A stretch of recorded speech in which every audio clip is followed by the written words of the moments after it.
21st century! Oh, a nice bit of peace and quiet. I suppose we could start our story by asking, where is Robinswood Hill? Now, if you were to ask any of the local natives, I'm sure they will only be too pleased to answer your question. In fact, this is the largest area of green open space you are going to find this close to the city of Gloucester. The country park covers over 240 acres, so that's going to give you plenty of opportunity to explore in peace. Now, to get up onto the hill we must take the turning from the Reservoir Road. This is the main entrance which will take you up into the car park. The Conservation Centre was completed in 1991 and the foundation stone was laid by a lady, Philippa Scott, the wife of the late Peter Scott, and attracts around 3,000 school pupils every year. If you share a passion for wildlife, why not become a member of the Gloucestershire Wildlife Trust and do your bit for conservation? The Trust is endeavouring to reverse the decline of our wildlife right here on the hill. They now safeguard 65 nature reserves covering an area of 2,500 acres. I suppose you can get some really nice days in winter with those cold, clear, frosty mornings. The air feels so bracing as you crunch your way across the frosty fields. Oh look! Already there are signs of early spring approaching. But suddenly, one day in February, the hill was transformed into a white wonderland and became alive with the sound of people taking advantage of the situation. This slope has always been a popular spot for tobogganing. Yes, tomorrow, that's the only thing.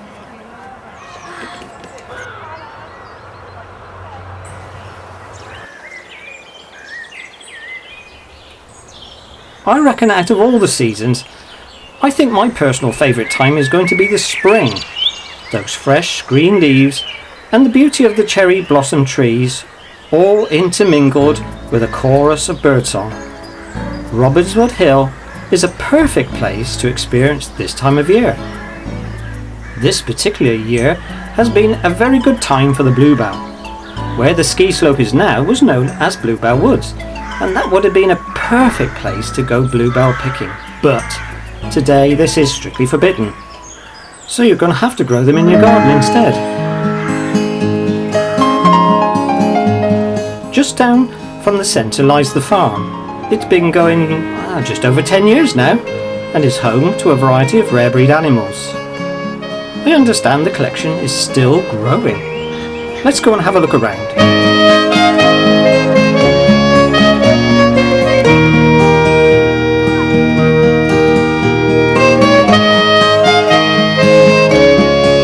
Certain times of the year they put on special events like feeding the lambs with a bottle. Another time it might be a reptile and insect encounter. In the summer, when the weather permits, there may be tractor trailer rides.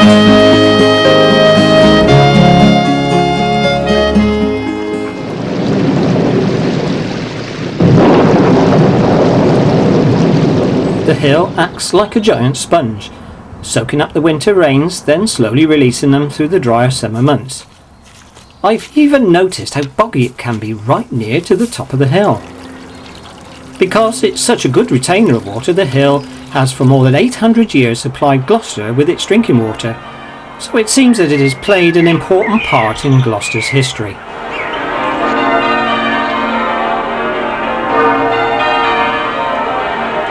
The monks of St Peter's Abbey, which is the present Gloucester Cathedral, built a cistern on the hill that was to supply water right to the heart of the city, a distance of around 2 miles. I've just walked up London Road to Hillfield Gardens, hopefully to discover a very ancient monument. Well, here it is. This is Scrivens' conduit. It was built in 1636 and provided another source of fresh drinking water in the city. This monument originally stood in the middle of Southgate Street. Before it was built, High Cross was the only place where you could obtain a drink of fresh water. The conduit was taken down in 1784 and rebuilt in some gardens near Clarence Street, Then later it was moved to Cirencester, and finally in 1937 it ended up here. So you might say it's pretty well travelled. Many years ago, Gloucester relied on wells sunk into the gravel beds of the River Severn for all their drinking water. But as the population increased, so the demand for more water became greater.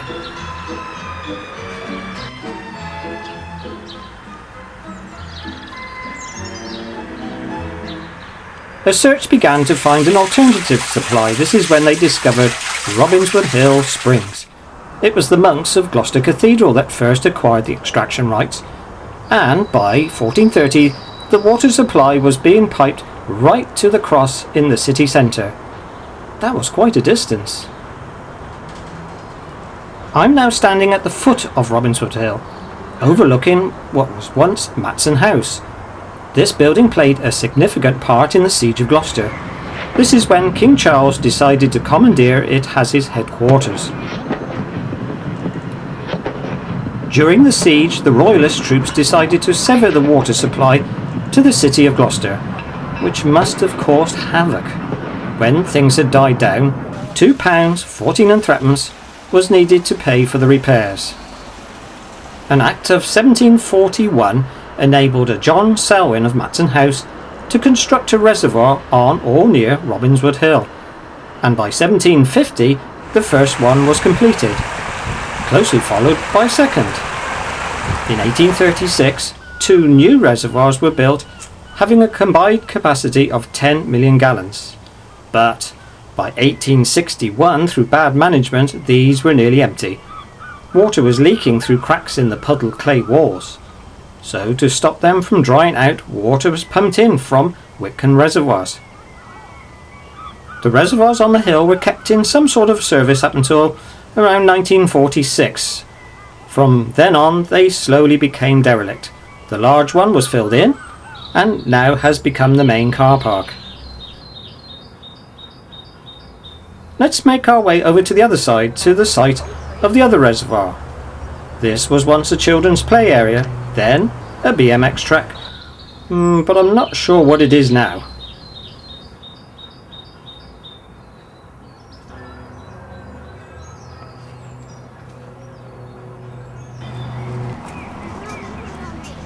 Let's go and investigate a bit of the hill's ancient history.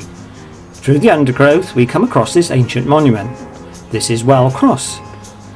They even had a road named after it. Looks well weathered, but after 750 years you would expect it. The cross itself has been carved from a solid piece of limestone. The iron railings are only here to protect it from vandals. The Well Cross is dry today, but the water which flowed from it may have well contained traces of iron. By my reckoning, this must be the site of the old tea gardens, because records state that this cross stood in the gardens which was just above the site of the old Tuffley reservoirs. Let's move off now. The next piece of history we are looking for is Well House, sometimes called Monk's Well. The purpose of this was to mark the water supply to Gloucester Greyfriars. Some people have described this as resembling a stone dog kennel. What do you think?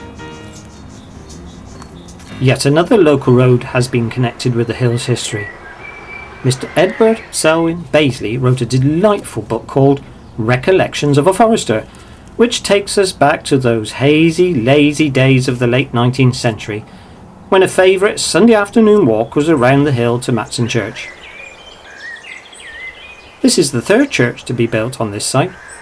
The first one dates back as far as the 1500s, but sadly fell into disrepair, and in 1738 it was demolished. Near to the church is Redwell. The water is piped into it from the woods above, and in Victorian times they used to like to have a drink here. It was said to be good for your eyesight. At one time the water was even thought to be holy. They used to fill their bottles and take them home, or drink it here with the aid of a laurel leaf, which they folded into a cone shape. Hey, perhaps we could bottle this water and put it on sale as Matson spring water. You never know, it might sell. Over the centuries, the hill has been known by a variety of different names. It was not until the middle 1500s did it get its present name. We think it was named after a Thomas Robin and his wife Joan. At one time in history, it was thought that the famous Robin Hood may have even fought on the hill. Oh, but no real evidence has been discovered to support this fact. At one stage in time, an army barracks, home to the Gloucester Regiment, was to be found on the hill and was originally named Reservoir Camp. By 1974, many of the buildings had been demolished, making way for the new housing estate. And this is how we see it today. Let's go back further in time. In fact, before the days of the army barracks, a small group of cottages stood on this site. Then, one day, I'm not sure when, a so-say thunderbolt, or perhaps it was a meteorite, landed near to them, gouging out a large crater. Since that day, locals reckon there was a feeling of the supernatural surrounding this area. So, in 1945, the cottages were demolished.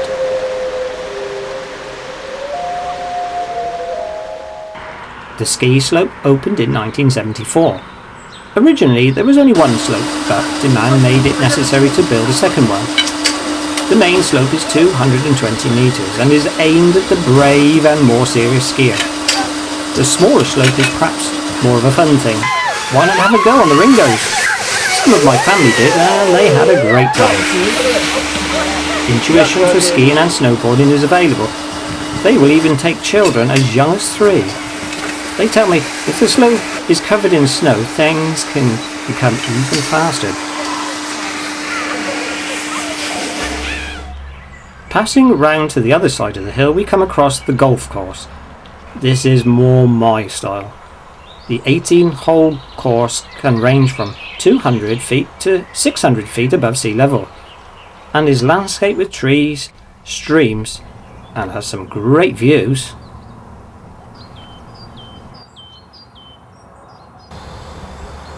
There are around 12 ponds on the hill. Some were used as watering holes for the cows that once grazed up here. Before the introduction of mains water, some of the big houses on Stroud Road used to use the dew ponds as their source of drinking water.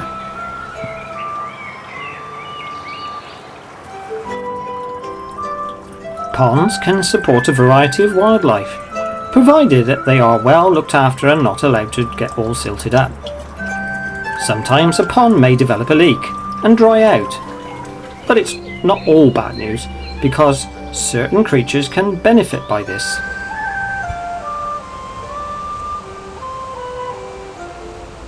A large bed of stinging nettles doesn't sound all that attractive, but they are most important to 4 of our native butterflies, which include the red admiral, the peacock, the small tortoiseshell and the comma, whose caterpillars feed on them.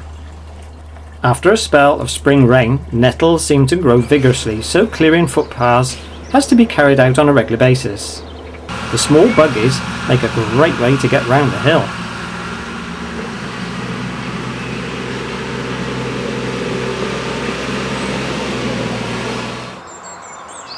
Why not have an adventure on the hill? And by taking one of the many trails, will lead you closer to nature. Keep your senses alert. This will enable you to soak up all the sights and aromas that the hill has to offer. I'm no ornithologist, but I am still interested in trying to spot the different types of birds you might find on the hill. Quite often you hear them, but not actually see them. After all that fresh air, why not take advantage of some of the facilities that you will find up here? Blimey, I can almost smell those sausages cooking. Now let's make our way right to the summit. But before we do, we must stop off and take a look at the quarry. This area has been designated as a site of special scientific interest. A few years ago, I unearthed this very interesting fossil from my garden, which was near to the foot of Robinswood Hill. Now, I was curious to know more about it, so I contacted an archaeologist named Jane Timby. Now, she tells me it's an ammonite, and it comes from the Jurassic period. That makes it about 180 million years old. Most of the hill is grass covered, but at the quarry we are able to view the rocks that make up the underlying structure. The platform shapes seen on the hill are evidence of landslips and erosion. This has happened over thousands of years. Even today, things are still on the move. Parts of the quarry have been eroded into large and small boulders. When rounded, they have been given the name doggers. Now the weather has a nasty habit of working them loose, so beware. The clay found on the hill has for a long time been used to make all manner of things such as bricks, tiles and pottery. It was in the early 1890s that a George Whitfield set up a brickworks at the foot of the quarry on Robinswood Hill. So this is proof that this brick actually came from the quarry. Notice how much more substantial this brick is as opposed to the more modern brick. You know, this brick must be over 100 years old. By 1909 his works had flourished into a thriving business and was aptly named Robinswood Hill Brick and Tile Works. Production carried on here until its closure in 1940. One of the reasons why it ceased to carry on was the clay was unpredictable, causing many misshapen bricks, but also they just couldn't compete with their larger competitors. The year was 1940 and Christmas was just 3 weeks away. Production was in full swing at the GAC plant at Brockworth, Gloucester. It was just another day for test pilot John Hatham. The day was foggy as John, also known as Jack, took the Mark I Hawker Hurricane out on a usual test flight. But things, I'm afraid to say, went badly wrong. Captain AFPC recalls seeing the Hurricane looming out of the fog, then passing low over Larkham Farm, heading for the top of Robinswood Hill. The pilot attempted a right-hand turn to avoid the tops of the trees, but sadly failed. The plane flipped over and crashed to the ground, killing the pilot.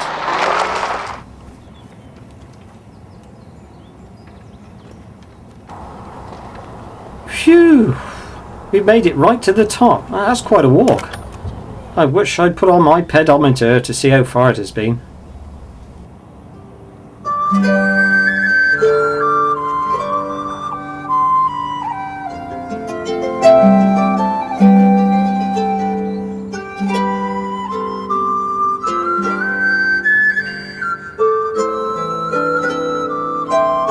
Isn't it nice to think that all this is right on our doorstep?